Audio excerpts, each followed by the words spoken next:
Well, hello and a very good morning. Thanks for tuning in to News 9 Live. Today is page 1, where we cover all the overnight developments, bring you up to speed with what are the top headlines suggesting English, Hindi newspapers, regional newspapers from down south, what the social media is abuzz with, X, Twitter, Instagram, Facebook, you name it. If there's any viral video, well, we've pretty much got it. Varghese P. Abraham, my colleague, joining me here in the studio. Varghese, we do have a long list of stories that we must cover, but first and foremost, without wasting any time, let's quickly cut across to Vajpayee's remembrance, because, well, Atal Bihari Vajpayee, he has been such a stalwart, such a prime figure for the Bharatiya Janata Party and its history and the political history of the country as well. Today we learned that, you know, the Prime Minister was also there. We saw visuals coming in of the Speaker of the Lower House, Om Birla. He was also in attendance. Amit Shah, the Defence Minister, Rajnath Singh, everybody, all of them lined up, including the President and the Vice President. They all, you know, lined up to pay their tributes. Atal Bihari Vajpayee, I mean, some say a real great man. Well, it is at a point in history where Atal Bihari Vajpayee changes the narrative on Indian politics, saying that yes, we can have a sustainable coalition government, and he just proved it with having a 5-year term. And of course, he did call for elections early, but the fact remains is that he did give a complete coalition government a chance to work in this country, and it proved that it happened. And interestingly enough, the Congress picked on that, and you had the further another 10 years of a coalition government that worked successfully. So coalitions became the mainstay, and he in fact proved that it is possible, and therefore he did change a lot when it comes to Indian politics. And of course, during his time we had the Kargil war, and we know how he handled it quite well. And he also made a lot of peace overtures to Pakistan, which was not responded. That could be the biggest disappointment I think he would have had. And the significance of this particular day? What we are saying is that we are having the entire top BJP leadership at the Atal Sthal, and they are remembering the death of Vajpayee. It's been almost 5 years. This is the 5th death anniversary of Atal Bihari Vajpayee that we are in fact remembering right now. So the Prime Minister was there. He paid his floral tributes. We had the Raksha Mantri as well as the top leadership. And the Home Minister Amit Shah was also present when the floral tributes were being made at Atal Sthal. Well, there you have it, visuals of the Prime Minister, the Speaker of the Lower House, Om Birla, of the Lok Sabha, Defence Minister, the Home Minister right behind him. There's a long list. I mean, they've all queued up to pay tribute, gratitude to Atal Bihari Vajpayee. It's, for the BJP and for the NDA, Atal Bihari Vajpayee will be always that person who was able to prove, there is a speech that he made in the Lok Sabha where he said that today you will laugh upon us, but tomorrow we will be sitting where you are sitting. And it did become prophetic. And we do see that the opposition, the BJP, has been in power. They have a majority now. They have their own majority. They're not dependent on allies as well. So Vajpayee probably is that leader that started the possibility of having stable coalitions that need not be in the mainstay, but also building it up further from there. But Vajpayee's era is an era which is, we must remember that it was a time of nuclear tests. We had strained relations with the US, and you had Bill Clinton coming to India. And despite that strained relationship, we had Bill Clinton coming to India. He put India on the map. Well, this is what the Prime Minister has put out on X. He says, I join the 140 crore people of India in paying homage to the remarkable Atalji on his Punya Tithi. India benefited greatly from his leadership. He played a pivotal role in boosting our nation's progress and in taking it to the 21st century in a wide range of sectors. The first ever Prime Minister from the Bharatiya Janata Party, Atal Bihari Vajpayee, is credited with popularizing the party beyond its base and running a coalition government successfully for 6 years, during which he pushed reforms and boosted infrastructure as well, Varghese. Atal Bihari Vajpayee passed away in the year 2018 at the age of 93, the first ever Prime Minister from the Bharatiya Janata Party. But it did not come easy. You know, there was his 13-day government, then he had a government for a few months. You know, the coalition partners were not easy until he was able to, in fact, go ahead and have that complete 5-year term.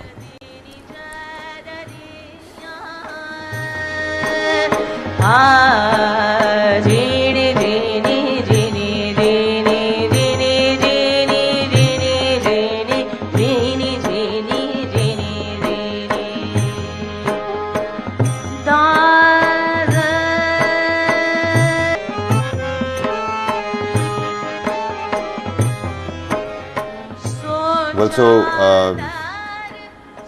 shots over there of the Prime Minister sitting right next to the President, Draupadi Murmu, and the plethora of BJP leaders that have attended this particular Atalji's Punyatithi. Well, you have President Murmu followed by Vice President, and you have the Prime Minister, and then the Defence Minister and the Home Minister. So the Speaker of the Lok Sabha, Om Birla, as well. Now this is just before the other leaders had just come in, and this is the initially when the location, Varghese, is the Sadaiv Atal in the national capital.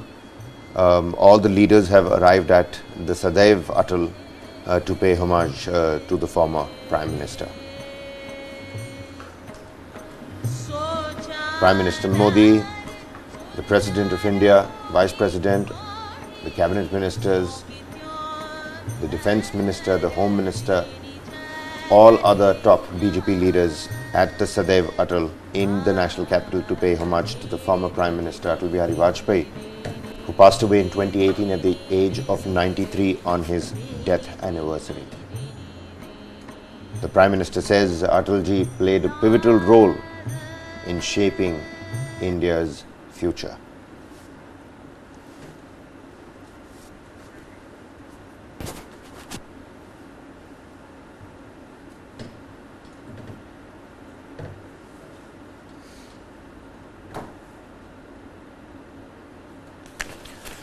Well, so Varghese, let's also talk about the expansive list that we have to cover today as well.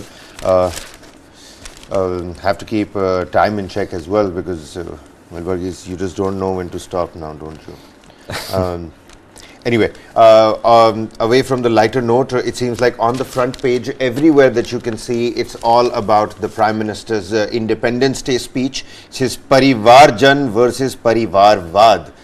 Fight corruption and dynastic politics is what the Prime Minister says. Bhrashtachar, Parivarvad, Tushikaran. I mean, those three aspects that you want to... Varghese has also ratified those three words. Bhrashtachar, Parivarvad and Tushtikaran. World is watching. India is unstoppable. We'll be back at the Red Fort next year, says the Prime Minister. So there was a little bit of a report card on, you know, the 10 years of the Modi government. I appreciated the fact that he opened up with Manipur, addressed that right at the start, right at the beginning, and then again, the shift from Dosto Mitro to Parivarjan. That was also very interesting to see.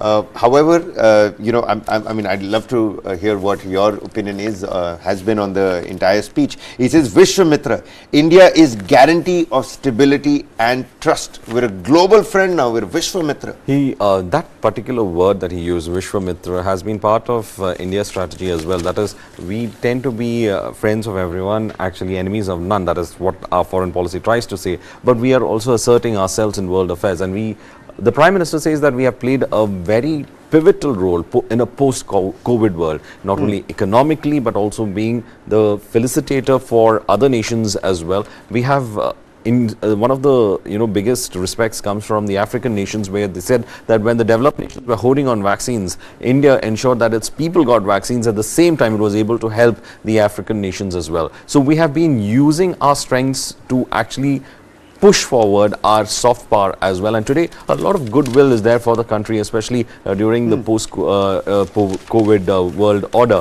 Why I would say that? Because when most of the P5 countries were actually trying to get all their resources to themselves, we tried to cooperate, we tried to strengthen the fight against COVID in other countries. We did send our medical representatives to most of these countries as well, which required critical help. Absolutely. So to Turkey, all that, instant need to our students when they had to be evacuated from war-torn so Ukraine, all that, from Sudan. Remember yes. the latest operation that was carried out?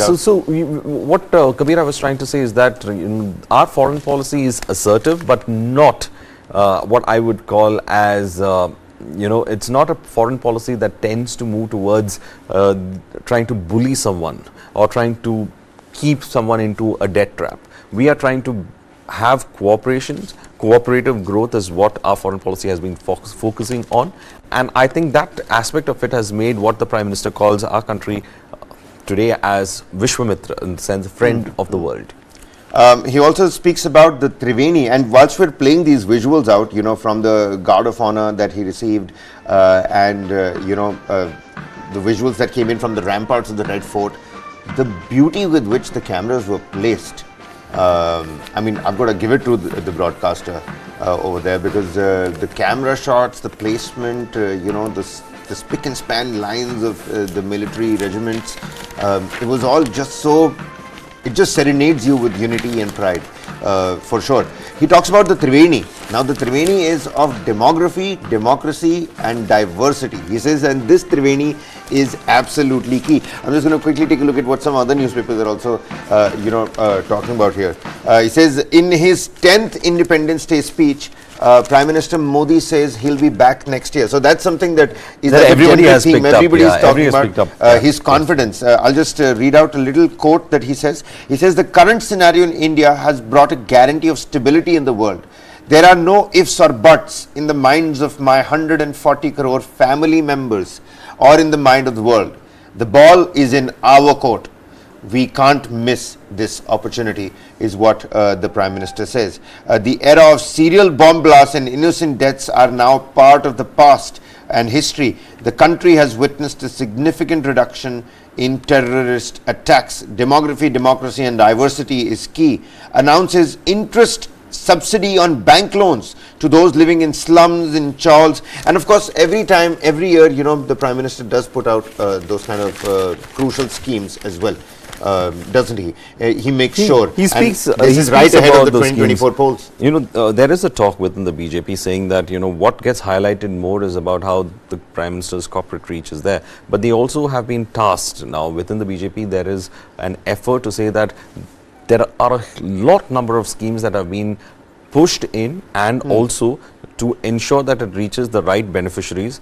They have taken up schemes for the poor, and now it is being said that many of the BJP workers on the ground have been tasked to go house to house to tell that where such schemes would benefit the middle class, the lower middle class, the poor. So they've been asked to in fact go ahead and educate as well on the ground level, because of course that there's the higher issues that get highlighted in the media. So they say that that is where we have to go ahead with the reach, and probably in the speech also some of those issues that he's in fact raised, or some of those schemes that he's been talking about, also comes from that idea that some of those things have to go to the grassroots, that communication should go to the grassroots.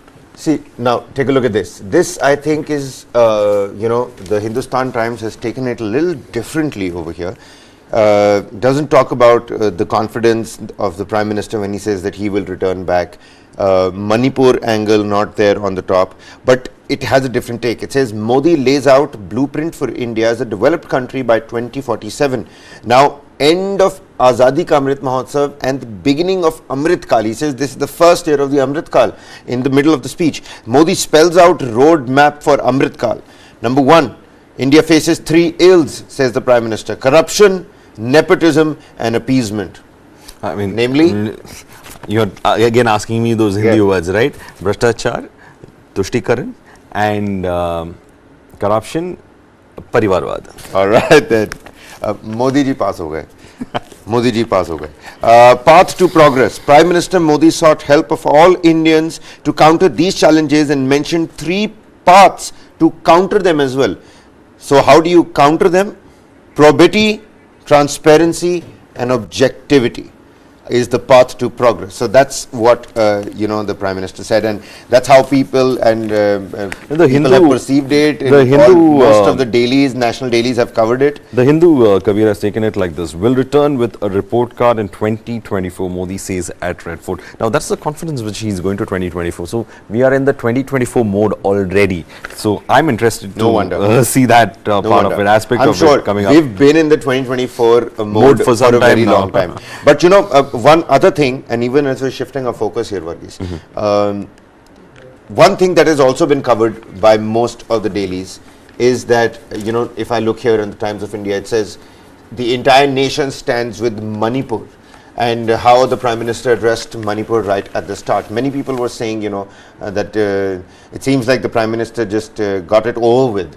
And there was a feeling of baat kar lo iske bare mein aur side kar do isko pehle, right at the beginning, and then probably start with the No, I wouldn't say that would be the case, because I think in his mind also, and probably what everyone was expecting, is that the Prime Minister would be speaking about peace in Manipur, and it is good that he spoke in the beginning itself that a troubled region in our country needs peace, and that he also said peace in Manipur, there is peace in Manipur for the past few days. Center and state are working. He also said that he hopes the communities who are stakeholders in that peace hold to that peace right now. So as I was saying, there's a lot of talks that are happening. Zoramthanga has been initiating a lot of back channel talks as well.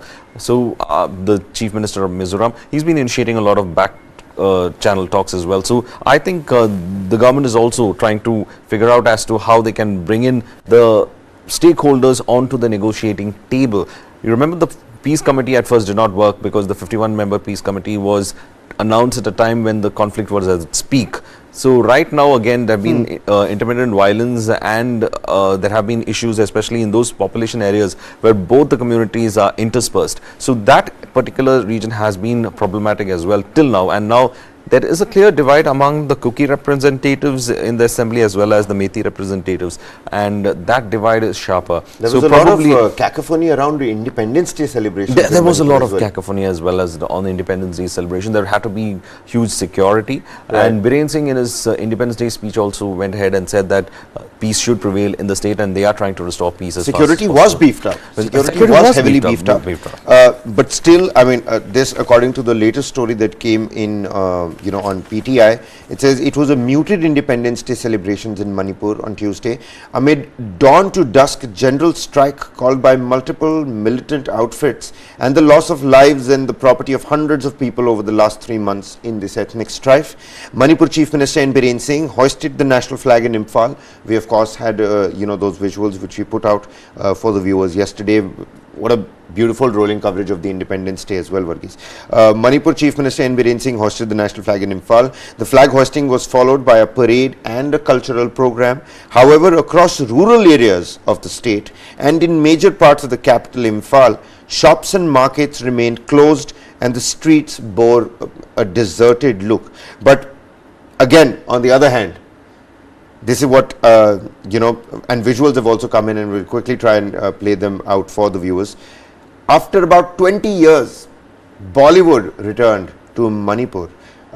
Insurgency's Bollywood ban that ceased to exist, because yesterday the film Uri, Surgical Strike Uri, that was screened in Manipur. The screening was organized by the Hamar Students Association, the HSA, to express its opposition to the ban on Hindi movies imposed in September 2000 by the Revolutionary People's Front.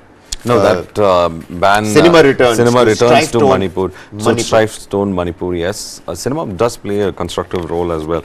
But thankfully, at least now the Hindi film industry has a place to return to, rather, after 23 years, I think, or 20 to 20 But this is still not like a cinema hall. No, it's not a cinema hall kind of screening. It's a makeshift screening. It's a makeshift screening, public screening that has happened. But the fact remains is that it was screened at the end of the day. Like any other state in the country, there has been some kind of semblance of the culture of going for movies, and at least without fear they had in fact gone ahead and screened that. So I think it is fine that they have done it, but at least cinema has returned to Manipur. Well, the Vicky Kaushal starrer Uri, the surgical strike, was attended by a large number of people at Rengkai, which is in Lamka. Now the screening was organized by the, like I iterated earlier, by the HSA to express its opposition against the September 2000 ban by the Revolutionary People's Front, which is a political wing of the proscribed People's Liberation Army, a valley-based Metis terror group. So, in raising voice, dissenting against that particular ban, that also says a lot about, the fights and battles that people are fighting on various socio-economic fronts in Manipur. It's not as simple as to say this is a Kuki versus Metis, a Hindu versus Christian. No, right now, what we are seeing probably, Kabir, is the symptom of this entire right, that was we are seeing the battle between both the communities in Manipur that we are seeing. But again, as you rightly pointed out, it is just tip of the iceberg. There is a whole lot of issues that are still buried, and it is not as simple as we see as a conflict between two communities, and probably that is why it is taking a long time for the government also to negotiate, because they have to layer through the differences that are there and the layer through the kind of conflict points that are there between both the communities, and it's not easy. The ITLF, the Indigenous Tribal Leaders Forum, they had the delegation that came to Delhi to meet the Home Minister also. He was busy in the Parliament, but he did get to meet him later on regarding the mass burial site, if you remember. Today's move is to defy the anti-national policies of the Metis groups and to show our love for India. This coming in from the spokesperson, the main spokesperson of the ITLF, Jinza Walzong. You had in fact gone and covered when they had a protest in Jantar Mantar. And one of the primary focus of the group was, as you had told me, I remember in that conversation, was to actually say that they are not anti-India. Right. They are patriotic is what they try to prove a point. That it was back then when Mirabai Chanu had pushed in that if there are demands that are going to be raised about separation of Manipur, then I too will give my submit my medal. But that's when I heard them say that carve out a separate state for us and we'll bring you even more medals. Isn't it ironic now, Kabir, that both the communities are trying to say that they are patriotic and they have to prove their patriotism in different ways, though they have a history of conflict with the Indian state?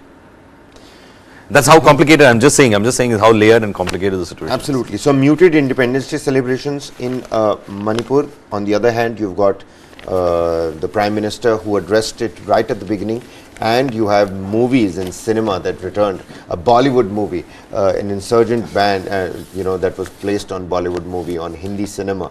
That has returned. The Vicky Kaushal starrer Uri, the surgical strike. I mean, again, a war. I think the selection of the movie could have been a little better. I mean, why would you, in a war-torn area, you'd rather show something that's about love and peace and, I mean, of course, war. Uri is also about camaraderie and, the good taking over evil. But Kabir, I would still stick to the fact that at least they were able to screen a film. When there is this ban that is there, at least they managed to screen a film. So let's leave it at that. All right then, ladies and gentlemen, let's shift our focus again over here. I was reading here in the Times of, the Indian Express says, everybody remembers the New violence, right? The New violence, why it happened. There was a VHP Jal Shobha Yatra, which is again going to be carried out, on the 28th of August. It will again cross over New. Now, Bittu Bajrangi has been arrested by the police. The police say he had weapons at the New Yatra. This is what we're picking up. I'll just quickly read out this excerpt. This cow vigilante Bittu Bajrangi has been arrested. Latest update in the Haryana and New violence and unrest. Bajrang Dal leader Rajkumar, better known as Bittu Bajrangi, was arrested by New police on Tuesday in connection with the violence that broke out in the district during a religious yatra on the 31st of July. In a purported video of his arrest, a team of over 20 officers, Varghese, in civilian clothes, armed with lathis, they chased Bajrangi from his home in Faridabad's Dabua. He is seen in that particular video, he is seen attempting to flee, but is nabbed by the team. Big arrest and a big development in the New violence case. Take a look at this, the visual. Cow vigilante Bittu Bajrangi has been arrested by the New police. Also, let's not forget, nearly 1,200 structures were razed due to bulldozer action in New. The High Court had to intervene. They said, is this ethnic cleansing that's going on? The new violence that broke out, people were caught napping, especially the local administration and the police on the ground. Hence the swift action, and several Khap panchayats then, giving out those clarion calls of boycotting Muslim traders. So communal bias that's actually really taking shape and developing on the ground per se, but a big development. What do you think this is going to lead to now, Varghese? I mean, certainly a positive step coming. It's a positive step. Also, remember, Kabir, there were three videos. That's the CCTV footage. Yeah, there were three videos that were there that were in circulation just ahead of the violence in Nu, and in that, two of them were by Monu Manasir, one was by Bittu Bajrangi. So Bittu Bajrangi's video was also in circulation, extorting people to come out, create that kind of a violent situation. So that is why there was eyes on him immediately. And one of the senior officials who had, taken custody of Bajrangi said that his associated, as you pointed out, was also wielding illegal weapons during the procession. Now the police said that Bajrangi... The procession, the 31st of July, when the violence broke out, we're showcasing visuals exactly of that date, just for some sort of reference. Sorry to interrupt. No, so this is what they are saying. They are saying that the police said that Mr. Bajrangi, the president of the outfit called Go Raksha Bajrang Force, was initially detained by the crime investigation agency team of Taru from Faridabad for questioning. During the violence on July 31st, Mr. Bajrangi and his associates were brandishing their weapons in the air. So they have got footage of that. I think that is why they have gone with this. Fresh FIRs have been filed against him. And also remember that he had also put out a video along with Monu Manasar's video. Those three videos are said to have resulted in this, and then there was counter videos also put out as well. So this is what resulted in both of them in getting into that particular communities, getting into that clash, and at least there is some forward movement on the ground in Haryana. So when the Nu police and the Haryana police said, and now we're showing you visuals of the bulldozer action that was followed, people said this is due to illegal encroachment, this is due to illegal constructions, but the amount of Muslim households that were broken, it was overwhelmingly more than any other community, which is why the High Court had to step in and ask whether there is ethnic cleansing that's going on around over there, and put a pure stop on the bulldozer action. But the Nu police and the Haryana police saying that they're looking at speeches, they're monitoring speeches, hate speeches, and of course they have to play by the book. It's not like they hear something happen. And remember, they gave a permission for a huge panchayat meet that happened, and in that also they had said that you can't make hate speeches, yet hate speeches were made, and then the police came under pressure saying why action was not taken, why did you not confront the people whom had asked for that permission to carry on with that panchayat, and yet they went ahead and flouted every rule that you had put in place before conducting that particular meet. So the Haryana police was under a lot of tremendous pressure over that as well. So I think this one would actually say that some kind of action is taking on the ground. Well, certainly. So Bittu Bajrangi, cow vigilante, arrested in the case of Nu violence. However, the yatra is going to resume, beg your pardon, on the 28th of August. And, former DGP of Uttar Pradesh, A.K. Jain, on the show was telling us about how that is the best possible step. It needs to go through the same places. People are saying that Nu is still sensitive. Why carry the yatra out from there? Visuals of the arrest over there, Varghese. But the DGP of the opinion that that's the best possible step to curb violence and allay any kind of fears or anxieties in both the groups, in both sides, of the divide. Meanwhile, let's shift our focus over here, ladies and gentlemen.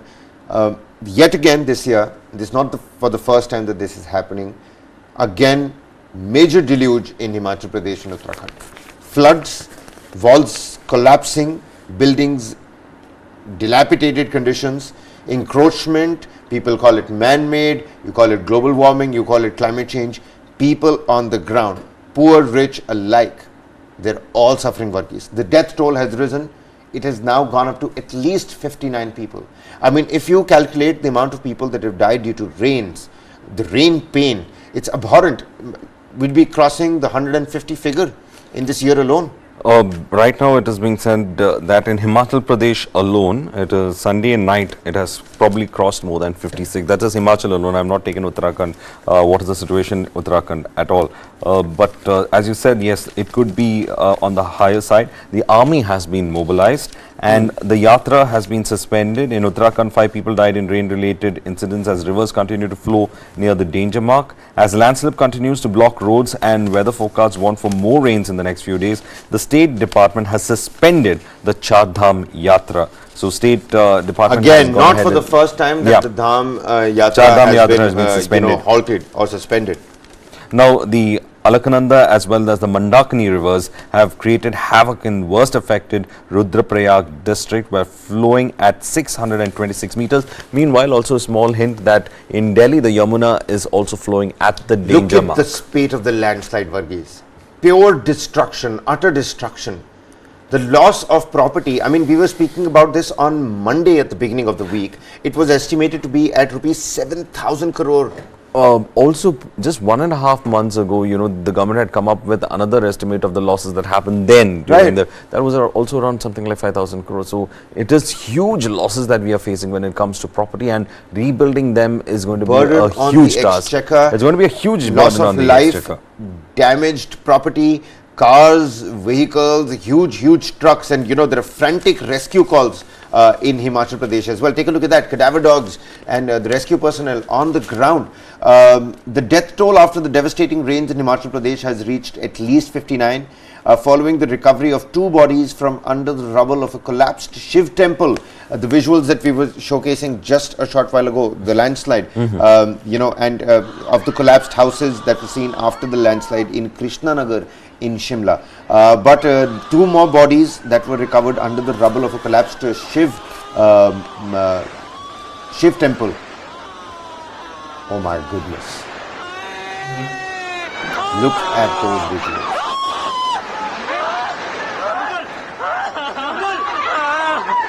People screaming in anguish.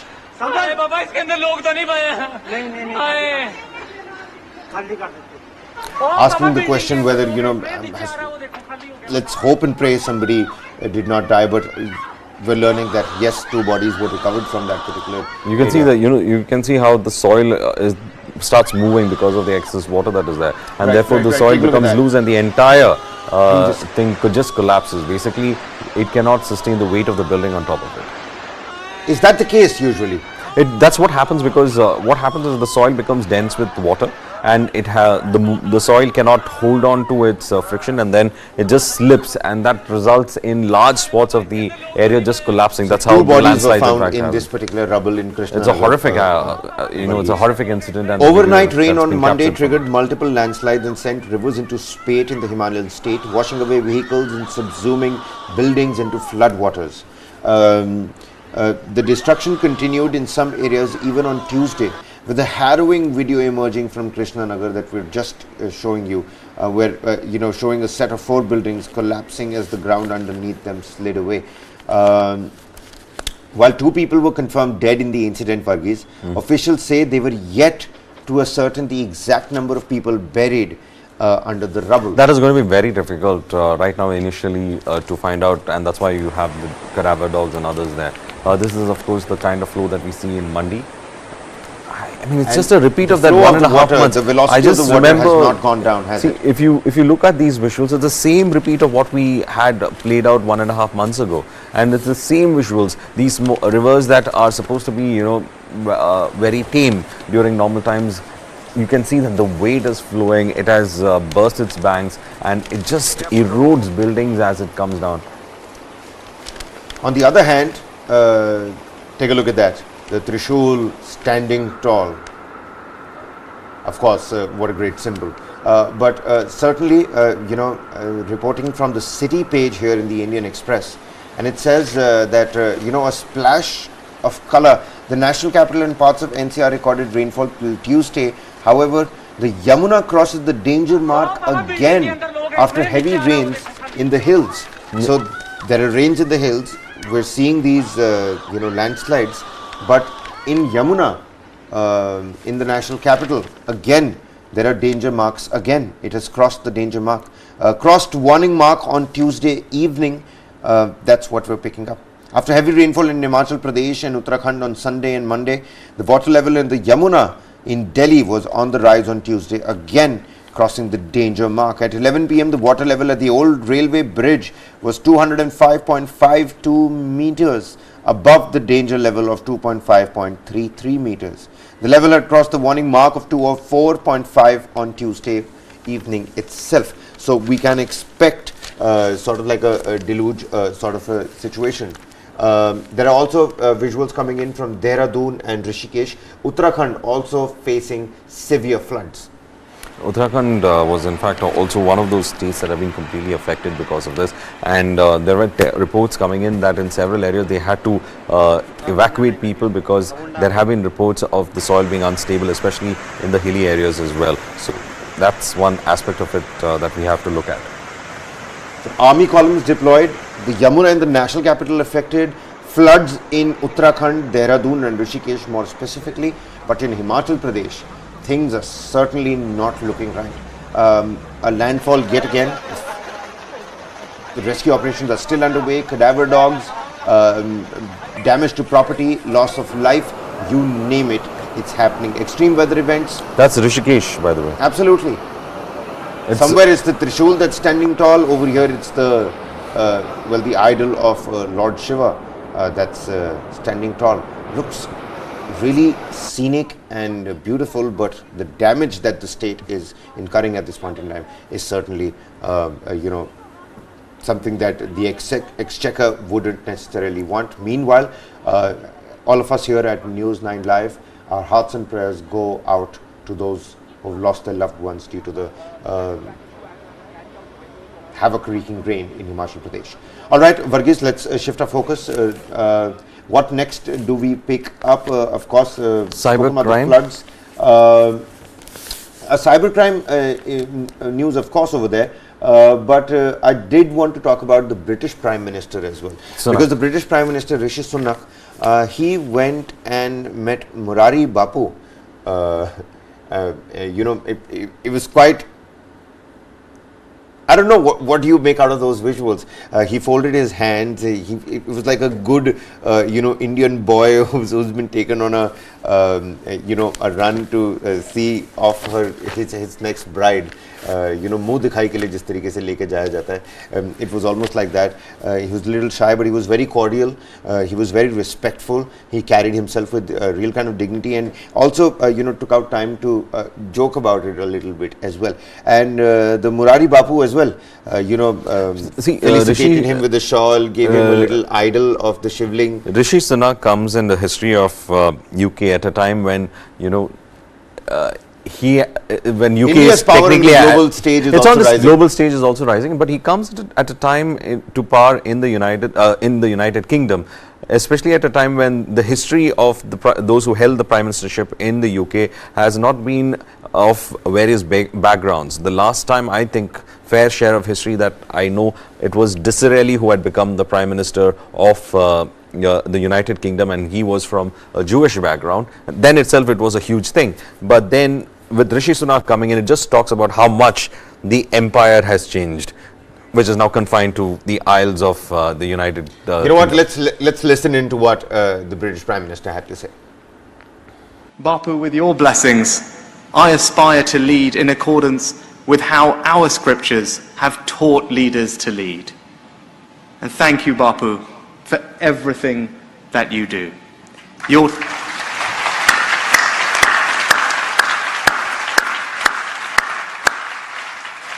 Your teachings of truth, love and compassion are more relevant now than they have ever been. I am in awe of your stamina and devotion. You have just returned from conducting a katha just last week in India, covering 12,000 kilometers across the subcontinent and stopping at all 12 main shivlings of India. And I thought I traveled a lot. Now, I have been overwhelmed by the love and the support of the British people, and particularly from all of you. Well, so he says, and I thought I traveled. I mean, you've traveled 12,000 kilometers, covered all the shivlings across the country, and you're yet again here for another Ramkatha.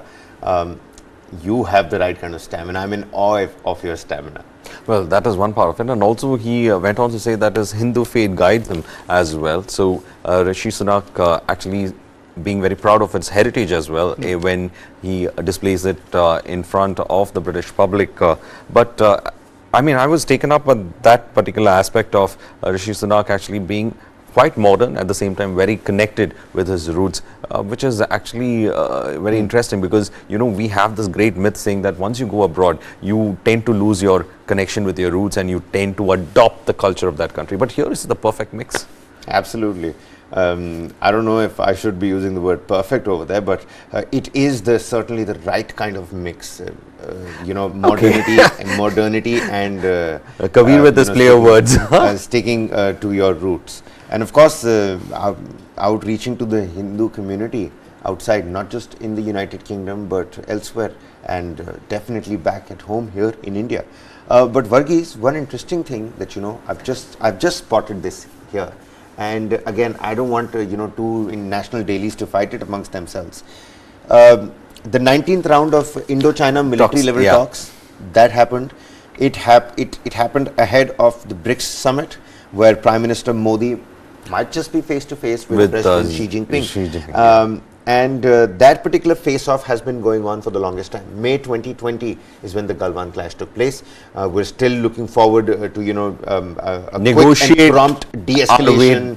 Basically, I would say negotiate a de-escalation, but it doesn't seem to be happening. Now, the Times of India says China refuses patrolling rights. The talks fail again. Meanwhile, the Hindustan Times says India-China agree to resolve border row in a speedy manner. The two sides had a positive and in-depth discussion on the resolution of the remaining issues, a joint statement said. Meanwhile, the Times of India says there was no breakthrough in resolving the face-offs at Dipsang Plains and Demchok in eastern Ladakh, despite the latest round of top-level military talks with China, as reported by Rajat Pandit for the Times of India. China did not agree to restore patrolling rights of Indian soldiers at Dipsang Plains towards the Daulat Beg Oldi and Karakoram Pass and the Charding Ninglung Nala track junction. So, two sides.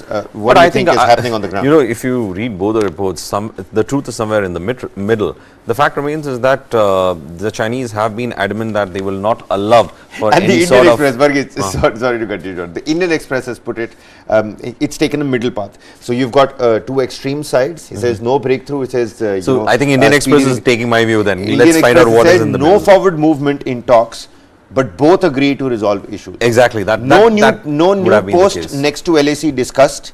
No new post that is next to LAC that has been discussed. Focus was on confidence building measures. But I'm just saying 19 rounds of talks, 19 rounds. Do we still need confidence building measures after 19 rounds? See, we must understand that the Chinese have a propensity to ensure that you are fatigued with talks, and they have a salami slicing policy, that is to slowly nibble away your enemy's territory, no matter have it in the sense that you engage with them, trade, engage them with them diplomatically, but keep nibbling at their territory and keep it on a large scale of time. That is to say, the plan would be maybe even for 250 years, their job would be to sit and nibble over our territory. And as time passes, the effectiveness of trying to keep that negotiations and trying to resolve also keeps changing. So the immediacy factor keeps changing, and they tend to consolidate their claim with that policy. So that is ancient Chinese tactic that they are using right now. But as you rightly pointed out, 19 rounds of talks, and it is actually frustrating that things don't go forward. And here we are just have to be cautious with the Chinese, because the Chinese over here are the ones who are trying to be the aggressors, and we are just asserting our rights on our territory. So no matter how much of talks happens, we must understand that China is already engaged with a series of disputes with the rest of its neighbors as well. So it has problems with some of the islands with Japan. Of course, unresolved issues with Taiwan. Its 9-dash strategy, where it tried to claim the whole of the South China Sea. and is building a whole lot of small islands to lay claim onto that, then you have the issues with us. They're trying to create trouble in the northeast, in Sikkim as well as in Ladakh. And did you know they had the 5-finger strategy? You know, what was the 5-finger strategy? I'll just show you how it was. Well, it was conceived in the 1950s, and if you think this as a palm, this would be China, and the 5 fingers would have been this: Ladakh, Sikkim, Tibet, and Ladakh, Sikkim, Tibet, and 2 more territories, Arunachal Pradesh, okay, which they call as lower their South Tibet. So from this would be the staging ground. That is, Tibet would be the staging ground, and these 5 fingers or 5 territories that they have identified would be put into their grasp. So this has been the strategy that they have been working on for quite some time, and therefore, since they have a long-term idea of what their territory should be, I think we should, I mean, negotiations are fine, but we always need to keep the powder dry. All right then. Quite different perspectives on the 19th military round of talks. Meanwhile, all eyes on the BRICS summit, where Prime Minister Modi might just share the room with President Xi Jinping. But interestingly, one more news story that has come, it is an overnight development, and our forces are on the ground. We're trying to, bring in the right kind of voice in this case, because Haryana Sports Minister Sandeep Singh, well, he was accused by a lady coach of sexual harassment, and the lady coach has now been suspended. Now, this is what I'm just received from our local wires. It says the woman coach who accused Haryana Minister Sardar Sandeep Singh of sexual harassment, accused of officials of pressurizing them not to drag the name of Chief Minister Manohar Lal Khattar. Women coach suspended by the Haryana Sports Department. The women's coach alleges that the sports department had issued the order on August 11th, 2023, but these orders were delivered to the women's coach late on Monday night by the department's employee. The women's coach also said that the officials of the department were constantly pressurizing her not to drag the name of Chief Minister into the matter.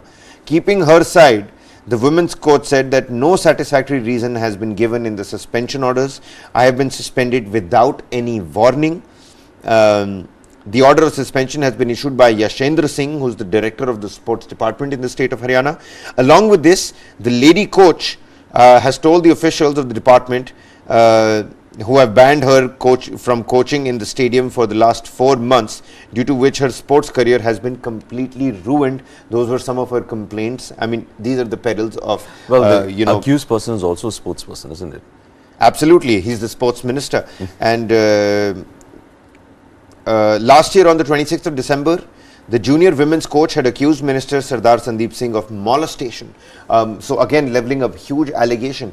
And this is not the first time that, an athlete, a female athlete, has, leveled these kind of allegations on a minister. First you had the WFI president. That case is still ongoing.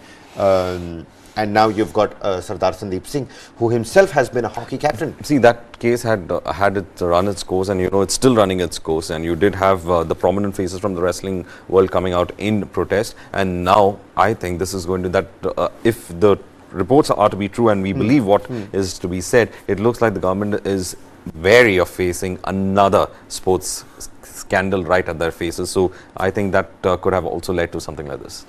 But I still don't understand. I mean, you're yourself a coach. You yourself have been an athlete, and I just don't understand the rot in the system. How do you extract, bring out that rot? How do you exterminate that rot? Well, it's going to be quite difficult right now, because we've seen how it worked on the WFI fund. We have to trust the process of law, nothing else.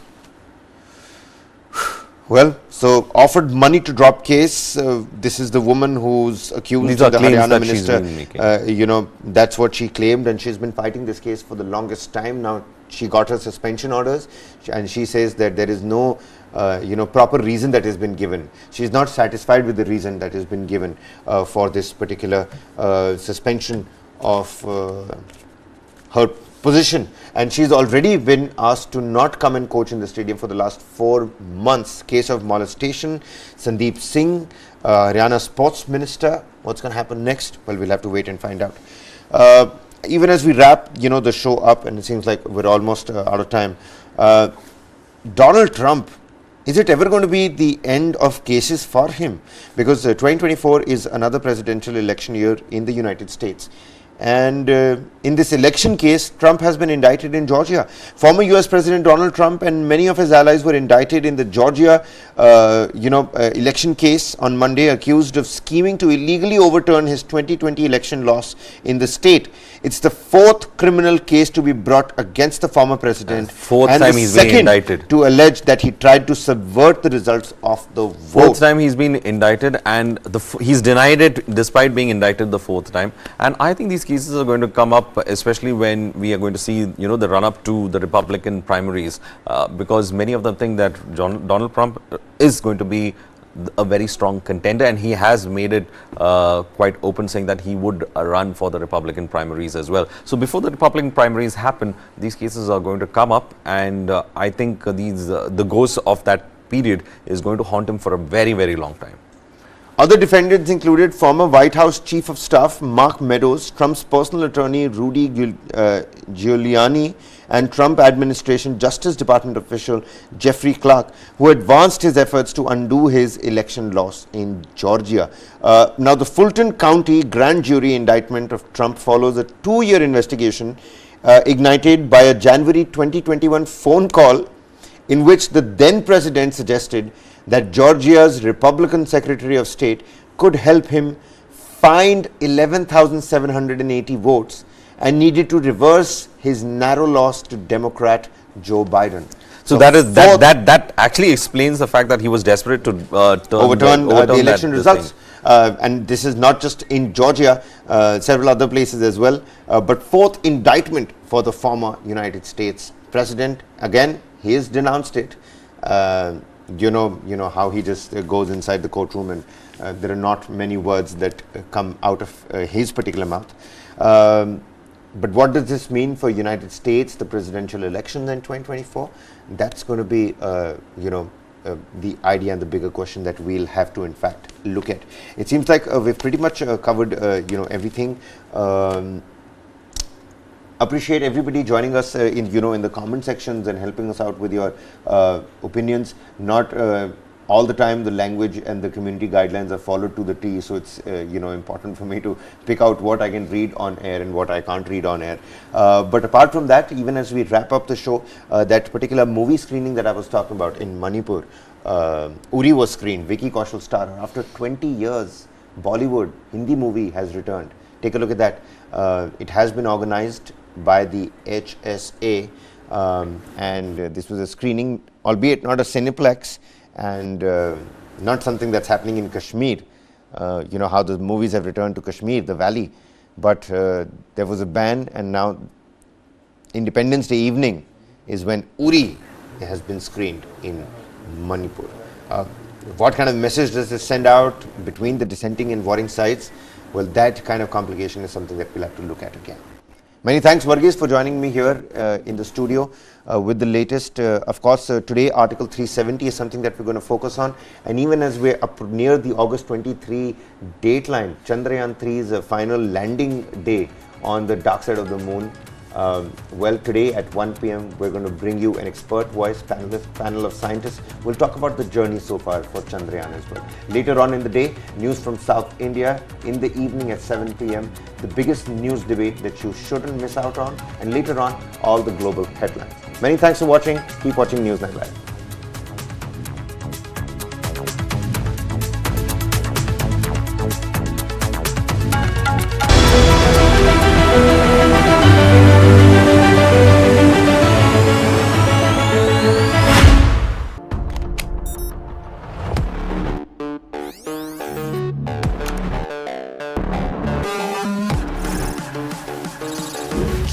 GPT. It can generate codes and human-like responses through text, write stories, and do a lot more. I work in a newsroom with anchors, researchers and scriptwriters, graphic artists, producers, video editors, camera crew,